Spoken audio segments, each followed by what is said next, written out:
Сразу хочется начать с того, что я являюсь давним фанатом вселенной Гарри Поттера и уже не счесть сколько раз я перечитывал все книги в текстовом формате, переслушивал их в аудио формате и сколько раз я пересматривал все фильмы вплоть до того, что уже знаю наизусть половину реплик в различных сценах. А потому сказать, что я жду Хогвартс Легаси, это просто ничего не сказать. И я естественно слежу за игрой с того самого дня, когда слили геймплей в ужасном качестве, снятый на телефон. Я сделал, насколько помню, самым первым в российском сегменте разбор того фрагмента. После этого снимал и другие видео по игре и буду продолжать снимать дальше. А потому, если вы также любите вселенную Гарри Поттера и ждете Хогвартс Легаси, то обязательно подписывайтесь на канал. Ну а теперь давайте подробно разберемся во всем, что нам показали и рассказали. Сперва давайте комплексно пробежимся по тому, что же нас ожидает. Играть мы будем за ученика Хогвартса, начиная сразу с 5-го курса. В начале игры нам дадут кастомизировать своего персонажа, выбрать его пол и внешность, а также факультет при помощи распределяющей шляпы. Играть мы будем не за простого ученика, а вновь за избранного загадочным прошлым. Наш персонаж обладает способностью использовать темную забытую магию, и с помощью нее сможет противостоять предводителю гоблинов Ранраку и темному магу Виктору Руквуду, которые пытаются заполучить некий древний секрет, ставящий под угрозу существование волшебного мира. Как и Гарри Поттер, главный герой с самого начала будет чем-то вроде местной знаменитости, но не из-за своего шрама, а из-за того, что он начал учебу с 5-го курса. В ходе игры мы будем посещать знакомые нам уроки, такие как зельеварение, защиту от темных искусств, историю магии, травологию и уход за магическими существами, которые обитают как на территории школы, так и за ее пределами. Вне уроков мы сможем исследовать Хогвартс в поисках потайных локаций и комнат с секретами, до которых можно будет добраться только с помощью отдельных заклинаний. Помимо Хогвартса будет полноценное исследование окрестностей замка. Сотрудники Avalanche постарались в деталях воссоздать архитектуру Хогвартса и продумать его дизайн, оставив известные по фильмам и книгам места и собрав из них единую большую локацию, добавив к ним и совершенно новые. Исследование окрестностей облегчит полеты на метле либо гиппогрифе, а возможно и на фестралах. В игре будет динамичная смена дня и ночи, а также времен года, а потому мы увидим локации в разных сезонных декорациях. Игроку будут доступны и особые испытания для того, чтобы зарабатывать опыт, который можно будет потратить на новые таланты и умения. Изучение зельеварения и травологии будет открывать новые рецепты зелий и виды семян, которые можно будет вырастить. Все это будет полезным в сражениях. Мы по мере игры сможем подружиться с другими персонажами, включая тех, что учатся на других факультетах. Они будут сопровождать игрока на заданиях, а многие персонажи имеют отдельные сюжетные линии. В игре будет система крафтинга и улучшения снаряжения. Его можно будет наделять особыми свойствами, а также изменять его внешний вид. Также мы сможем улучшить и местный хаб в виде выручай-комнаты, в котором можно будет заниматься крафтингом и выращиванием растений. Свою базу можно будет кастомизировать по собственному вкусу и в соответствии со стилем прохождения игры. В выручай-комнате будет свой домашний эльф-помощник по имени Дик. Сможем посещать и деревушку Хогсмит. В ней можно будет затариваться в торговых лавках, приобретая магические принадлежности и одежду. Там же будут происходить и некоторые сюжетные события. Но Хогсмит не будет безопасным местом, так как в его окрестностях можно нарваться и на враждебные банды волшебников. Главным союзником игрока будет профессор Элиазар Фиг, некий аналог Дамблдора, которого недолюбливает Министерство магии за то, что он лично проводит расследование о восстании гоблинов. Из-за того, что события будут протекать задолго до событий основной истории о Гарри Поттере, мы не встретим персонажей из саги о мальчике, который выжил, но тем не менее нам обещают немало отсылок и пасхалок оригинальной истории, включая некоторые знакомые фамилии, как, например, парочку Уизли. Так как в игре будет немало боев, по словам комьюнити-менеджера, одной из главных целей разработчиков сделать так, чтобы сражения в игре принесли максимальное удовольствие при прохождении. А потому они постарались сделать комплексную и сложную боевку, которая сможет бросить вызов даже опытным геймерам. Игроку в бою можно будет комбинировать магию, например, поджигать, замораживать, притягивать к себе, поднимать в воздух противников, либо парализовать их. Будет в игре и режим стелса. Помимо прочего, можно будет использовать защитные заклятия. По заверениям разработчиков, в игре не будет микротранзакций, и она будет полностью одиночной. Покадровый разбор демонстрации геймплея я разбил на несколько видео, так как оно вышло на целый час. Я сам не ожидал такого хронометража, а потому эти видео будут выходить в течение нескольких дней по мере монтажа. Теперь же давайте рассмотрим все более детально, пристально изучив каждую сцену в отдельности. На первом кадре мы видим героя, одетого в мантию Гриффиндора, что говорит нам о том, что тут не демонстрируется его первое знакомство со школой, а кадр сделан уже по ходу обучения, после распределения по факультетам. Если приглядеться в темноту, то можно увидеть поле для квиддича, который так официально не подтвержден в игре, а возможно и вовсе станет отдельным дополнением к игре позже. Может и тут не нашлось места для отдельных полноценных механик игры. Нужно дождаться более подробной информации по этому поводу. Может готовится отдельное видео по квиддичу, которое будет показано позже, так как намеков на главную игру волшебников видео будет предостаточно. На следующих кадрах нас отсылают к эпизоду из книги, а именно встречу героев в запретном лесу с вожаком кентавров, которые, если мягко выражаться, недолюбливают волшебников, но предпочитают не трогать так называемых жеребцов, детенышей магов, но все же рекомендуют им держаться подальше от их земель. Судя по реплике вожака стаи, первое знакомство с ними тоже будет рискованным.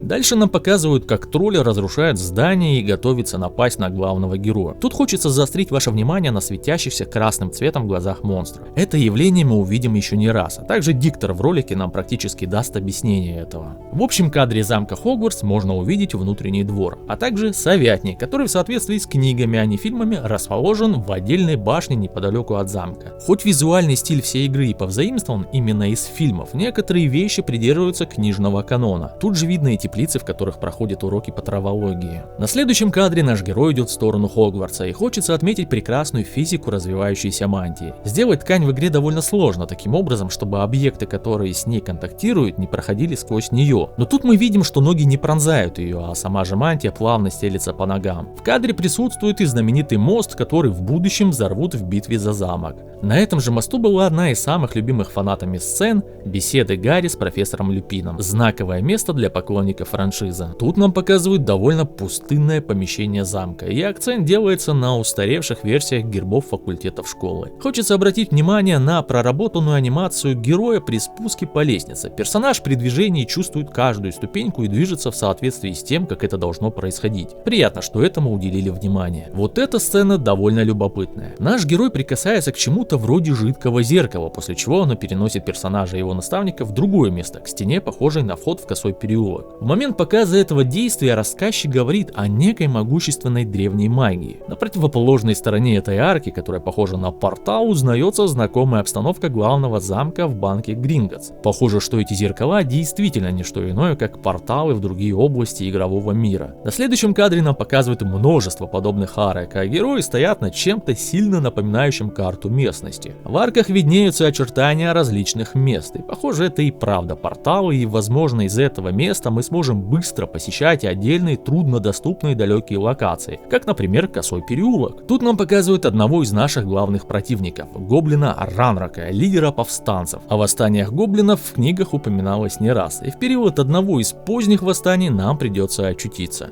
Министерство запретило гоблинам использовать волшебные палочки, а потому слова рассказчика о том, что кое-кто хочет использовать забытую магию, дабы уничтожить волшебный мир, определяют мотивы нашего противостояния. Можно увидеть узнаваемые по фильмам образы гоблинов. Полицейские, которые стоят на охране Гринготтса, а также гоблин в официальном наряде сотрудника банка. На крупном кадре лица Ранрока хочется отдать должное проработке растительности. Пышные брови выглядят великолепно. Пролет камеры по узнаваемому месту. Я бы хотел отметить, что внешние места замка выглядят довольно пустынно. Впрочем, как и некоторые внутренние помещения, и одно из таких мы видели ранее. Глазу особо не за что зацепиться, хотя в принципе и в фильмах дворы тоже не были наполнены какими-либо объектами, но на мой взгляд не хватает мелких частиц окружения, переливания пыли в лучах солнца, летающих насекомых, побольше мха на поверхностях, где не ходят люди, в воздухе какой-нибудь падающей листвы, да и собственно самой листвы на земле, которая бы ветерком разлеталась в сторону от деревьев. Всего такого, что сделало бы картинку более художественной и живой. Пока что в некоторых сценах игра выглядит как бюджетный проект, особенно если посмотреть на довольно голые и пустынные задние виды. Ощущение, будто игра делается на очень слабом движке, у которого лимит на графические детали. Текстуры выглядят тоже слабыми, и вроде как не хватает теней, и все выглядит блекло. А в этом месте в какой-то момент и вовсе в глаза бросается резкая смена тени в окне.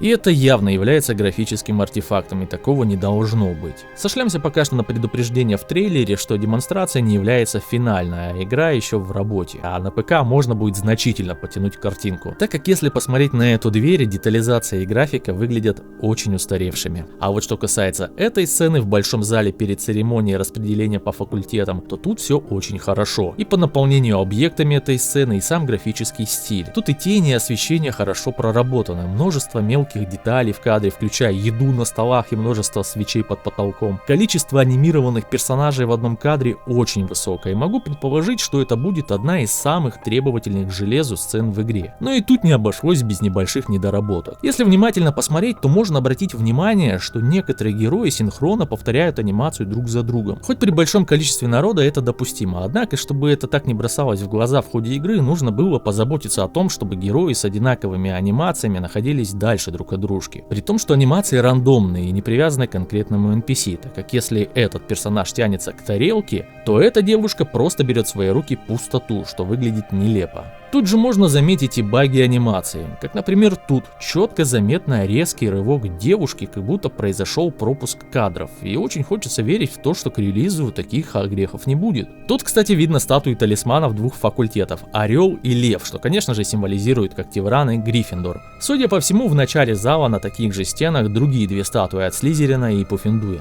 Тут демонстрируется создание своего персонажа. Показали совсем мало, только смену прически на примере женской и мужской модели. Но если вспомнить ранние слитые кадры, то там можно было увидеть гораздо более детальную настройку со всем инструментарием внешности. Да и на скриншоте в влоге игры показаны готовые результаты вариантов персонажей, и все они сильно отличаются друг от друга. В общем, кастомизация в игре, я думаю, будет довольно подробной, даже включая такие внешние черты, как шрамы на лице. Снова возвращаемся в большой зал, и тут нам уже крупно показывают момент определения героя в один из 4 факультетов. Как именно это будет происходить, не уточнили. Возможно, мы будем проходить мини-опрос, как это сделано на сайте Джо. Тогда в соответствии с ответами на вопросы нам будет предлагаться наиболее подходящий вариант факультета. Либо же просто при надевании шляпы появится список названий с описанием, и мы выберем понравившийся. На заднем плане виднеются преподаватели уроков, сидящие за учительскими столами, а также большое окно, на котором изображение талисманов создателей школы вместе с крылатыми кабанами, символами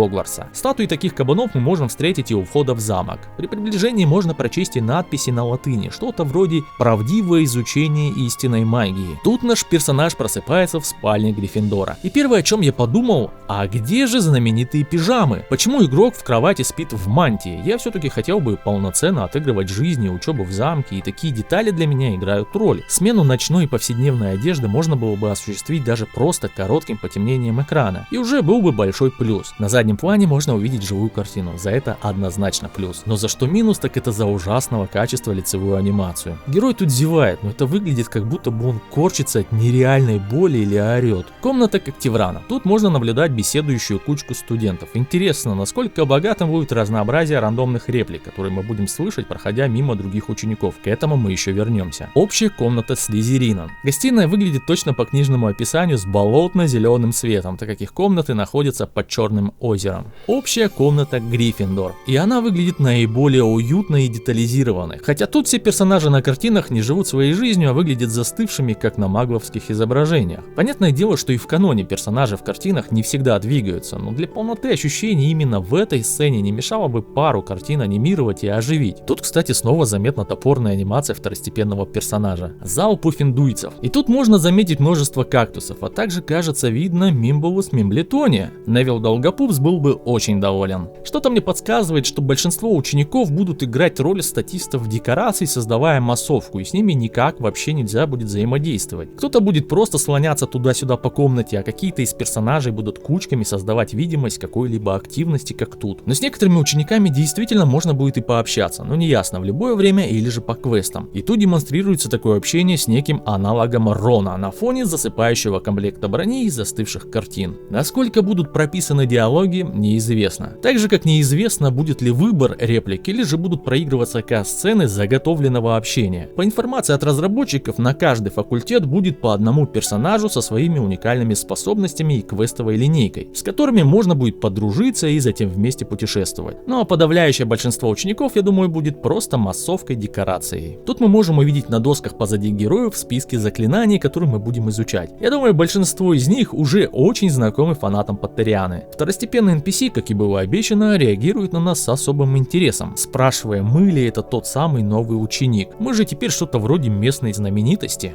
So you are the new student. Класс травологии. И выглядит неплохо, но все же не хватает деталей. Достаточно много пустого пространства, которое можно было бы заполнить инструментарием, дополнительными растениями, листьями на полу, лучами и бликами солнца в воздухе, оседающей пыли, учитывая наличие открытого грунта в горшках. Но тут хоть добавили летящую бабочку, уже приятно. И таких мелочей должно быть побольше, особенно в таких местах, где обстановка располагает к этому. Вот эта сцена выглядит хорошо. Наш герой спешит на урок травологии. На уроке травологии нас встречает преподаватель и знакомит с классом. Можно сразу увидеть, что так же как и в оригинальной истории, уроки будут совместными с другими факультетами. В данном случае отсылка к первому уроку по травологии, где был Гриффиндор и Слизерин. Дизайн учителя — мое почтение. Приятная мадам, очевидно любящая свою профессию, шляпа, которая украшена цветами, и говорит она профессиональными метафорами. Мол, класс, поприветствуйте новую розу в нашем саду. Class, please welcome the newest rose in our garden. Это явно более дружелюбно, чем игнорирование падения в обморок Невилла от профессора Стебель во втором фильме. В этой сцене в воздухе порхают бабочки и развиваются опавшие лепестки, отчего она уже сразу выглядит гораздо более живой и насыщенной. Этот профессор, судя по подвескам в виде змей, декан Слизерина. Выглядит как фокусник-шарлатан на городских ярмарках. Но все-таки он довольно харизматичный дед и своими повадками напомнил мне Златопуста Локонса. Думаю, эта сцена является прямой отсылкой к нему, когда он впервые предстал перед классом, находясь также на возвышении, как и тут. Кстати, в кадре можно увидеть и чертеж с параметрами тролля. Из него можно узнать, что у троллей 4 пальца, а не 5. Также тут можно увидеть и довольно низкого качества модель навесного замка. Похоже, что это и вовсе его 2D изображение в текстуре двери. Да и сам класс выглядит пусто. На всех учеников всего одна книга на столе. Возможно, это какие-то уже придирки, но я лишь делюсь своими ощущениями, как человек, который переиграл в сотни игр, включая современные, и примерно представляю, как могут выглядеть игры в 2022 году, заявленные как AAA продукт.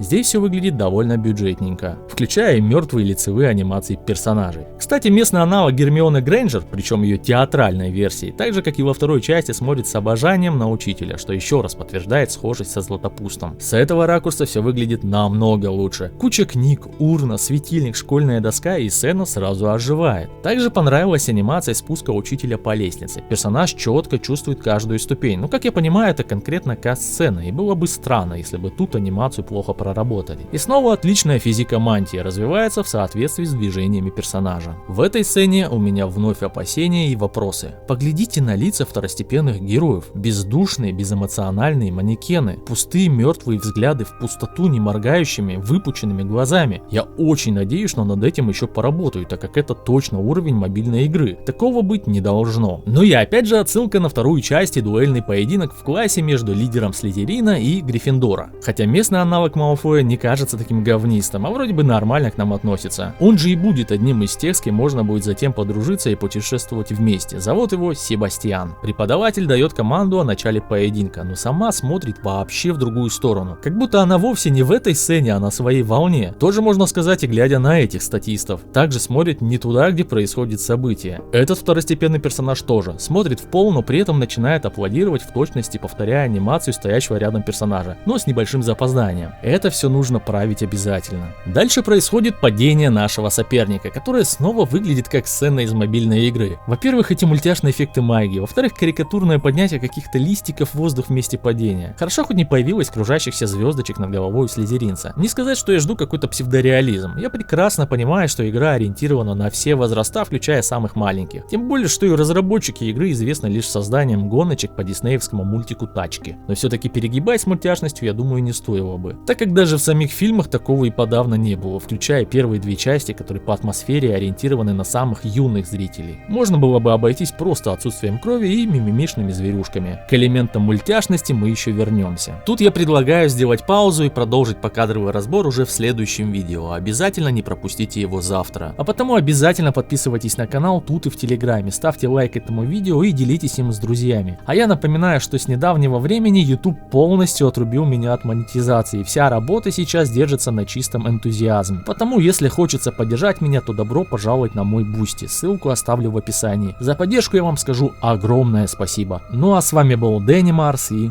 до новых встреч.